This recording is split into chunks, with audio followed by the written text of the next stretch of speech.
Now I'm going to teach you about the religious conditions that were prevailing in the times of Satavahanas. So, in this topic, the first thing we have to mention here is the Vedic religion. So, you might be knowing well, Vedic religion involves yagnas and yagas, that is sacrifices. So, we have evidences that the third ruler of the Satavahana dynasty, that is first Shatakarni, had performed Rajasuya Yaga and Ashwamedha Yaga. So, here we have seen in Nanighat inscription regarding the details of the sacrifice performed by first Shatakarni. This Nanighat inscription was actually laid by his wife Naganika.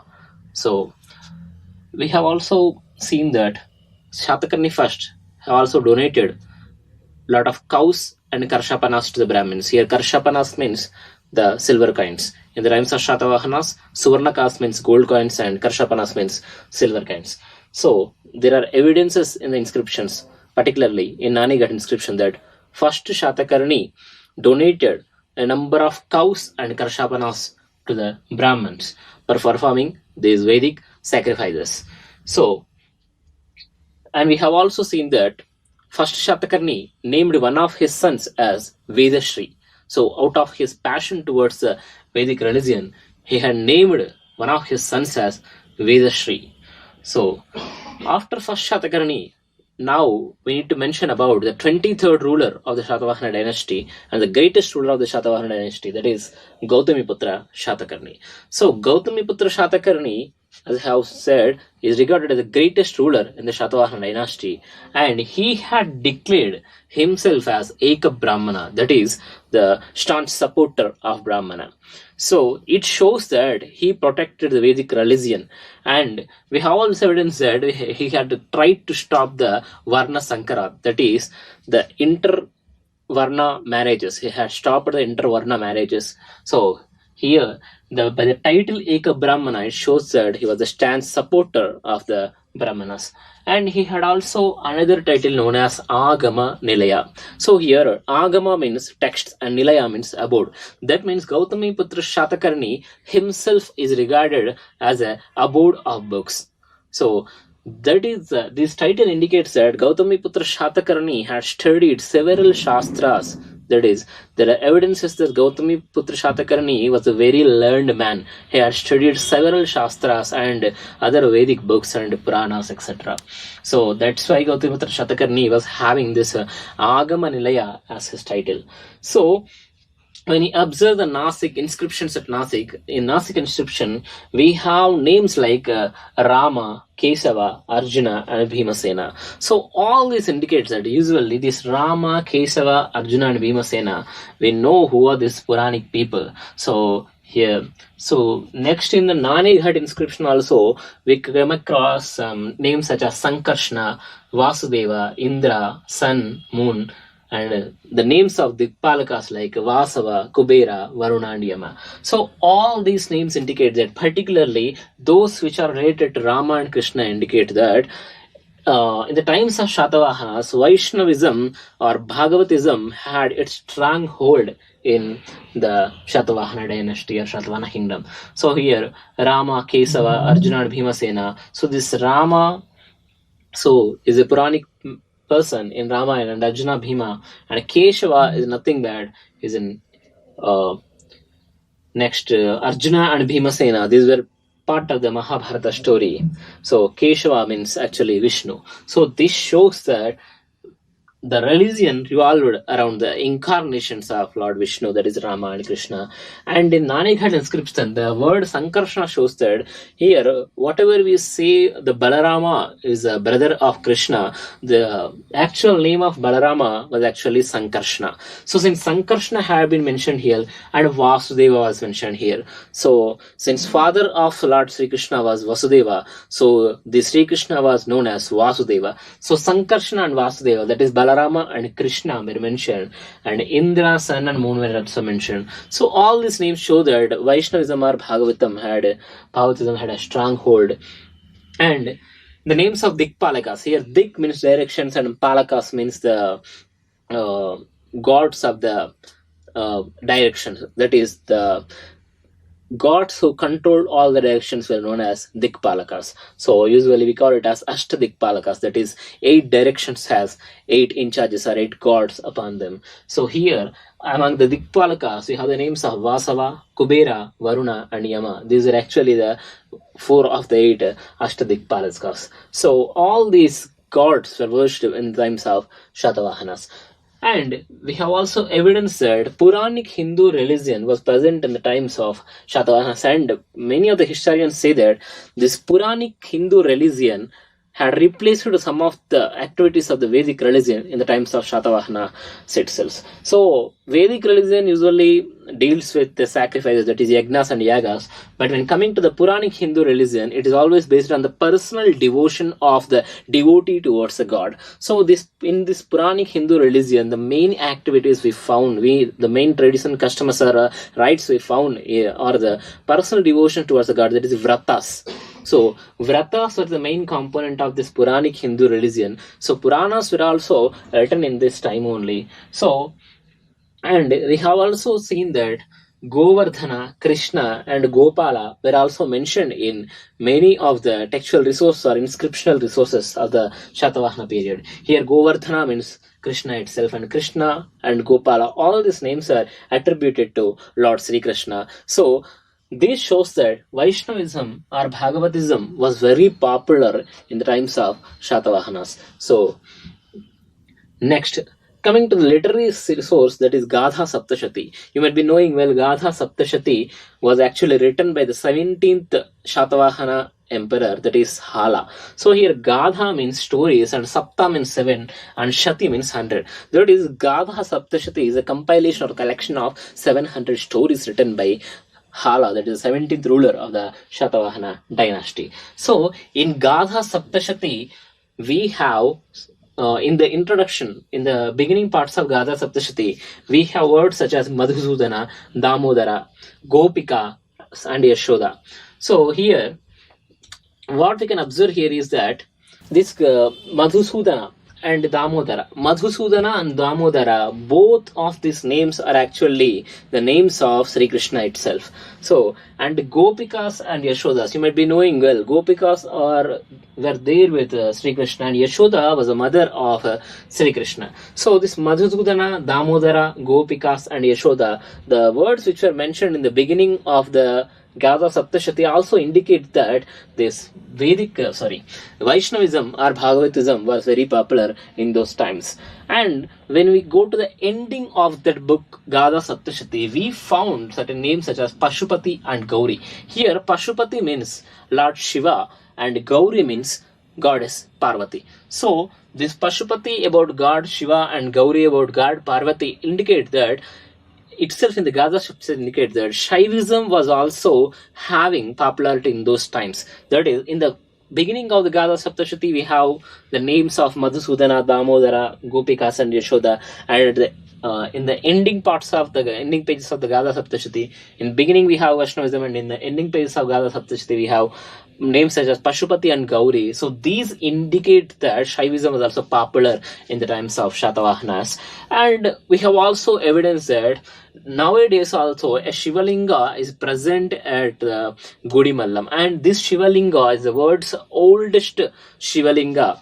So it is mentioned even in our textbooks. So oldest and the world's oldest and the biggest Shivalinga is present in the Gudimallam of Chittoor district. So this Gudimallam temple or the Shivalinga, they were present since 2nd century BC itself. That is, 2nd century BC is very old in time. It's in the beginning of the Satavahana rule. So it shows that since the world's oldest and biggest Shivalinga was present in Gudimallam of Chittoor district by 2nd century BC, shows that Shaivism was popular in those times. And also in the times of Satavahana itself, that is in 1st century CE, so during the later phase of the Satavahana rule, a sect, Shaiva sect known as Patshpata Shaivism was established by a saint known as Lakulisa Shivacharya. So in 1st century CE, that is in the latter period of the Satavahana rule, the Patshpata Shaivism was established by Lakulisa Shivacharya. So next we can see that Shaivism was also popular in the times of Satavahanas, along with this Vaishnavism or Vedic or Puranic religion. And we have also evidence that Shakti philosophy was also present in the times of Satavahanas. So Shaktism is actually worshipping God or Durga, that is mother goddesses. So Shakti philosophy was also present in the times of Satavahanas. Now I'm going to teach you about the developments in Jainism during the time of Satavahanas as a part of the religious conditions in the period of Satavahanas. You might be knowing well, the first Tirthankara out of the 24th Tirthankaras of the Jainism was Rishabhanada. So this first Tirthankara, Rishabhanada, used to be the ruler of Varanasi. Otherwise, we call this Varanasi, otherwise as Kashi also.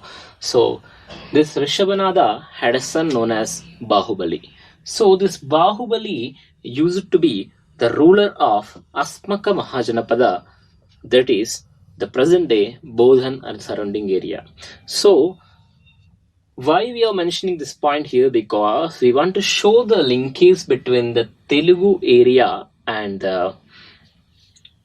Jainism. So here, that Bodhan, which is present in Telugu areas right now, was actually called as Potan or Bahudhanyapura. So Asmaka Mahajanapada was the one and only Mahajanapada in the times of Mahajanapadas in South India. So there were totally Shodasha Mahajanapada, that is 16 Mahajanapadas were present in ancient days. Out of them, only one Mahajanapada is present in Dakshinapada or southern India, that is Asmaka Mahajanapada. So Bodhan or Bahudhanyapura or Potan was the capital city of that Asmaka. So Bahubali, who was the son of the first Jaina Tirthankara Rishabhanada, used to be the ruler of this Asmaka Mahajanapada. So this was a link we have the Telugu areas with the Jainism. So when we study about the 10th Tirthankara, that is Shitalanatha, we came to know that the Shitalanatha's birthplace is also Badalapuri in Khammam district. This Badalapuri is nowadays is known as Bhadrachalam. So this Bhadrachalam or oldest Badalapuri was the birthplace of the 10th Jaina Tirthankara, that is Shitalanatha. So we have found another link between the Telugu areas and Jainism. So you might be knowing well, this Bhadrachalam is in Khammam district, and there happened an incident in olden days, that is when there was Magadha in northern India in 4th century BCE. So a famine or drought had appeared in Magadha. So due to this famine or drought, a Jaina monk known as Bhadrabahu moved along with his followers from Magadha to Shravana Belagula in Karnataka. So all the way he traveled from Magadha in the north to Shravana Belagula in present-day Karnataka, southern India. So here he lived for almost 12 years, Bhadrabahu and his followers. So their ideology has been differed. That means they have become Digambara Jains. So those present in Magadha under the leadership of this Thula Bhadra were regarded as Shvetambara. So those who remained in Magadha under the leadership of Thula Bhadra were known as Shvetambara Jains, and those who came to southern India in the leadership of Bhadrabahu in 4th century BC from Magadha, they didn't wear any class due to the ideological thinking they had at that time. So these Jaina monks were known as Digambara Jaina monks. So what happened here? So when they came to Shravana Belagula and they returned to Magadha after almost 12 years, so there was an argument between Stulabhadra in Magadha and Bhadrabahu, who returned from southern India, between the Digambara and Shvetambara sites. So likewise, Bhadrabahu again came back to Shravana Belagula, so he had settled here. So here the Digambara Jainism spread from Shravana Belagula, the Karnataka region, to all the Telugu regions like Telangana, Andhra Pradesh, etc. So this is the linkage between the Telugu areas and Jainism from the other side. And we have also evidence that Sampati, the grandson of Ashoka. You might be knowing well, Ashoka was the greatest emperor of the Mauryan dynasty. So Ashoka had patronized Buddhism and spread it to several countries, and he had also sent Mahendra and Sanghamitra, his son and daughter, to Sri Lanka. You might have known about all the story. But this Sampati, who was the grandson of Ashoka, has actually followed Jainism. He was a Jaina. So Samprati was a Jaina. And we have also evidence regarding the founder of the Satavahana dynasty, that is Simukha or Srimukha. So this Simukha, Shimuka or Srimukha, who was the founder of this Satavahana dynasty, he was also a follower of Jainism. So we have evidences that and archaeologists and historians have found some stone shades on a hill known as Munalagutta near Kotalingala, that is the first capital of the Satavahanas. So on this Munalagutta, the stone shades which were found on that hill were actually, historians opined that these stone shades were actually for the practice of Sallekhana by the Jaina monks. So what do you mean by Sallekhana? Sallekhana means starvation till the death. So Jaina monks believe, or Jainism, the followers of Jainism believe that, so starvation to death will lead to moksha or kaivalya, we can say. So these people call it as kaivalya or salvation. So this moksha, kaivalya or salvation can be achieved by starving oneself to death. So historians opine that the stone shades which were found on Munalugutta in Karimnagar district near Kotilingala were actually the stone shades used for Sallekhana.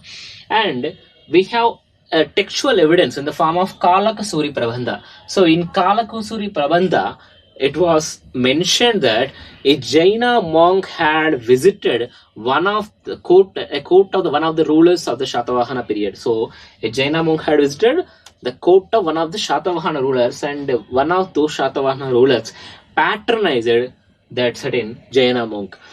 But in this Kalakasuri Prabandha, the name of the ruler was not mentioned, but we have evidence that one of the Satavahana rulers at Pratishthanapura patronized a Jaina monk. So we have also found an inscription issued by the Kharavela, the Orissa ruler Kharavela, that is Kalinga ruler Kharavela at Guntupalli in West Godavari district. So this Kharavela was a contemporary of the Satavahanas. So this Kharavela belonged to Mahameghavahana dynasty, which ruled over Kalinga, that is on the northeastern part of the Satavahana empire. So since this Kharavela was also contemporary of the Satavahanas, the information whatever found about this Kharavela of the Mahameghavahana Vamsha or the ruler of Kalinga is also important here. So one of his inscriptions was found at Guntupalli in West Godavari district. So based on this inscription and the location, the historians and archaeologists opine that the caves in Guntupalli were actually the caves for Jaina monks. So here is the evidence. So next coming to Jaina monk known as Acharya Kunda Kundacharya or Konda Kundacharya. Usually the actual name of this Kunda Kundacharya was Padmanandi. So Padmanandi was his actual name, but he was known as Kunda Kundacharya. So he used to live on a hill near Konakandla in Kurnool district. So this Kunda Kundacharya used to live on a hill near Konakandla in Kurnool district. That's why this Kunda Kundacharya, this Jaina monk, was also known as Konda Kundacharya, because in Telugu language Konda means hill or mountain. So since this Kunda Kundacharya, whose actual name was Padmanandi, since he used to live on a hill on near Konakandla, he was also known as Konda Kundacharya apart from Kunda Kundacharya. So Kunda Kundacharya is same as Konda Kundacharya. So next coming to the literary contributions of this Kunda Kundacharya towards Jainism was that he had written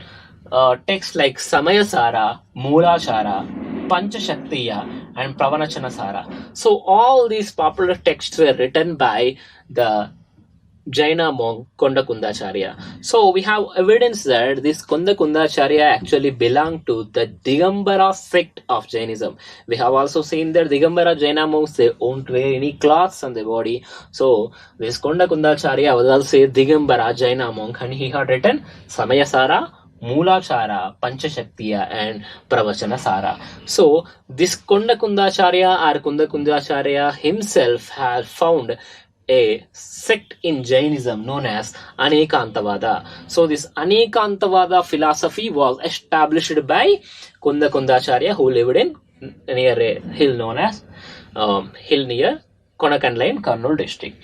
So at that time, that is in the times of Kondakundacharya, the most influential, or either we can say that in the times of Satavahanas, the most influential and popular Jaina monks were actually Simhanandi and Arhabali. So Simhanandi and Arhabali were the most popular and influential Jaina monks of the Satavahana period. And we have an evidence that during the times of Satavahanas, a council, a Jaina council, there is a meeting of the Jaina monks or council was held at Vena Katatipuri. So at the council at this Vena Katatipuri, actually this Vena Katatipuri is nowadays called as Vijayawada. So at this council of Jaina monks, the Jaina monks tried to compile, tried to compile their canon, that is they tried to compile their literature, Jaina literature at this council. So this is all about the developments in Jainism during the times of Satavahanas.